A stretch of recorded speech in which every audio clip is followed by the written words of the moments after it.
I'm taking a break from the normal history video today to talk about a theory I have. It's something I started thinking about after some park news we got last week that I'll talk about in a minute, but before I dive in, I want to be very clear. This is just a theory, so please don't read into it beyond that. I thought it'd be fun to share so that if I end up being right in 2 years or so, I get to go, ooh, look at me, the Disney genius, and if I'm wrong, well, we can pretend this never happened. You see, I believe we're in the middle of seeing Disney run a litmus test in other parks to see if it would be worth building a Marvel land in Disney's Hollywood studios. In the past, particularly during Michael Eisner's era of the company, Disney was not afraid to partner with outside creators and companies to bring attractions to the parks. In fact, it was one of Eisner's tactics to bring more relevance to their parks at a time where all they had were animated classics from decades prior. We saw attractions based on Indiana Jones, Star Wars, and the Muppets.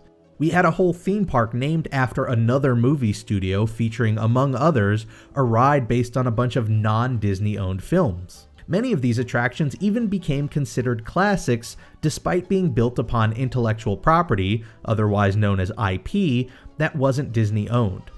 Disney eventually purchased the Muppets, making that a Disney IP. Under Iger, we saw Disney purchase Lucasfilm, which made Indiana Jones and Star Wars become Disney IP as well. Suddenly, the number of rides based on non-Disney IP were shrinking thanks to acquisitions. Then, in a departure from that, Pandora opened, introducing 2 new attractions based on Avatar, another non-Disney IP. It was a move seen as odd by many, though I actually think Disney's mind was in the right place when they decided to build the land. I have a whole video on that if you're interested in hearing more.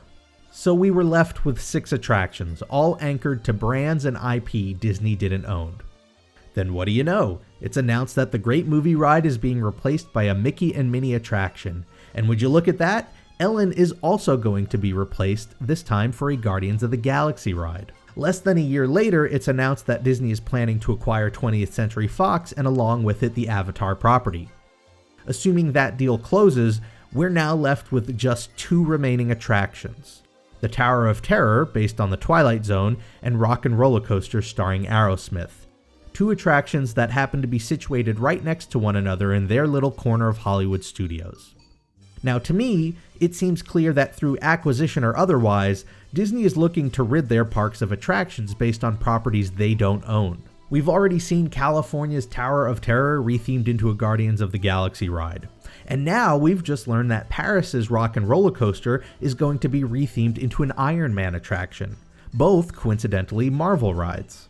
I think we're possibly going to see the same happen to Florida's Rock and Roller Coaster, and that we're also going to see the remaining Tower of Terrors also get a Marvel retheme.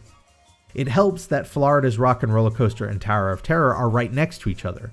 It would allow Disney to throw the Beauty and the Beast show into the mix and redo the entire corner of the park into a Marvel land that could serve to match California Adventure's rumored upcoming Marvel land. I believe these 2 initial rethemes in California and Paris are the litmus test Disney is performing before they pull the trigger. Now, many will point out, or have already commented, that a contract between Disney and Universal currently prevents Disney from using a good number of Marvel characters in their Florida parks. This is true. However, contracts like that can be bought out or renegotiated as long as the price is right and Universal is willing to play ball. If you asked me a year ago, I'd say the price would be entirely cash. However, with the current Fox deal in the works, Disney is about to step into a whole new library of IP that they can potentially use as a bargaining chip. Sure, they'll want to hold on to the obvious properties like Avatar and the X-Men, but what about something like the Aliens franchise, or Kingsman, or Planet of the Apes? Can you really see Disney focusing on these films? If not, why not offer some of them up to Universal, another film studio that could use them, to sweeten the pot and get back ride rights Disney would easily put to use? Some might say there's already a Guardians of the Galaxy ride coming to Epcot, so Disney wouldn't put another one in Disney World. However, to that I say, why not? We have 2 Toy Story rides in 2 different parks in Florida, and they even share a similar concept. You've got a Frozen show in Hollywood Studios and a ride in Epcot, Little Mermaid in Hollywood Studios and a ride in the Magic Kingdom, Nemo in Epcot, and also the Animal Kingdom. Look, I'm not about to say it's common, but it doesn't seem outside the realm of possibility either. Now, another point worth noting is that technically they don't need Universal to play ball for them to retheme the Tower of Terror. Like I said, we're already getting an Epcot Guardians ride, so clearly the Guardians of the Galaxy falls outside of Universal's contract. So why not retheme it now? This is true, but I believe Disney would see the benefit of retheming that whole corner of the park at once into Marvel Land, rather than just changing the tower and risk it being the lone Marvel ride at the end of Sunset Boulevard in the event they couldn't get the rights to use the other characters later down the line. I suspect they were okay with doing that with California's tower because they know they don't have to worry about Marvel rights there and will be able to expand that space into a Marvel Land whenever they want. I also think they're performing this slower litmus test because at the moment, with Toy Story Land and Star Wars Land still in the works, not to mention everything planned for Disney World's 50th anniversary, they know that any possible Marvel Land and retheme would be years out from now. It just seems too coincidental to me that the two final remaining non-Disney rides at Disney World are seeing their California and Paris counterparts rethemed at relatively around the same time to the same brand, Marvel. In any case, even if I'm completely wrong about the Marvel Universal stuff, I think looking at the history of Disney's third-party IP attractions paints a pretty clear picture. I think regardless of what they're rethemed to, both Rock and Roller Coaster and the Tower of Terror are next on the chopping block once Star Wars Land opens and the park can risk to lose two e-ticket attractions. I know many won't like to hear that, but Disney's MO these past few years has been clear. Disney rides that promote Disney brands. Now I'd love to hear your thoughts.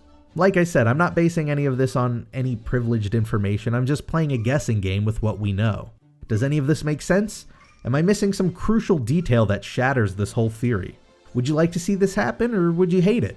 Let me know in the comments below. Thank you all for watching, and I'll see you next time.